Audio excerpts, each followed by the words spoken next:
is the liquid of life. We all need it to survive. Water, choose water first. Water, we all know it is precious. Should be enjoyed by all of us.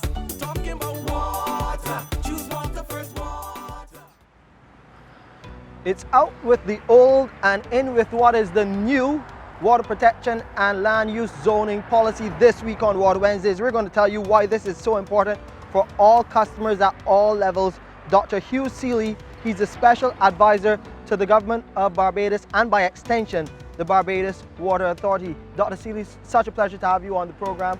Tell us about this new water protection and land use zoning policy. What's it all about? How is it different from the old zoning policy? Well, thank you, Shane, and for welcoming me to the program. We have an old water protection policy that goes back to 1963. It is now outdated, and it's now time for a change. Perhaps I can explain why it's outdated. In the 60-something years since we had that policy, we are now abstracting 3 times more water than we did in the past. We're using a lot more chemicals. The policy itself worked reasonably well to protect the public supply wells, those in the Zone 1. But then it got more relaxed as we got towards the coast. Where we are, this is a Zone 5.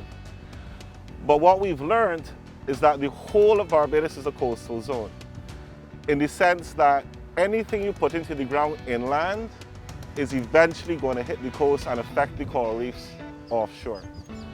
So it's now time to revise that policy, and we've come with in 2020 with a new recommended water protection and land use zoning policy. It came about from a study that was done way back in 2006 by consultants who recommended that we change the zones from Zone 1 to 5 to Zones A to E. Right. So is it just a simple changing from the numerical system to the lettering system? How are the zones different now? No, it's not as simple as just changing from 1 to 5 to A to E. The new Zone A's effectively replace the old Zone 1s, but they're a little bit smaller. The old Zone 1 took up about 9% of our land area. These new Zone A's take up about 5% of our land area. So you're freeing up a little bit of land for further development. The restrictions that we would have in the new Zone A are similar to what you had in the Zone 1. Now I should state right up front, Shane, that if you are living in a Zone A and you were previously living in a Zone 1, are you going to be affected by these new regulations? The answer is yes, that we may have to bring in higher levels of wastewater treatment for you in that Zone A, but we're not going to ask you to leave that zone or evict you out of that area.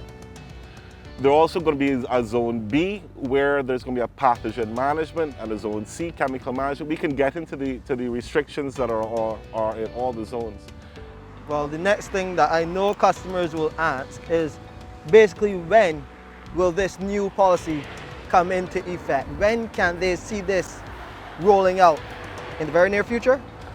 Well, we have what's called a green paper that has gone to Cabinet. And we're at the stage now where we want to get the feedback from the public, and then it will go back to Cabinet and then to Parliament to become law. We are having town hall meetings on the 9th of this month, the 11th and the 16th. I believe all of them are going to start at around 7 p.m. So this is our attempt to get this green paper out to the public for discussion, get that feedback, and then go back to the policymakers. Well, remember, those town hall meetings will be virtual, and we will tell you how you can be a part of them right here on Water Wednesdays, as well as getting additional details here about this new water protection and land use zoning policy. To view this or a previous episode again, please go to our website, www.barbadoswaterauthority.com. You can go to our Facebook or Instagram pages for additional information, or just type Water Wednesdays in YouTube. You can find us there.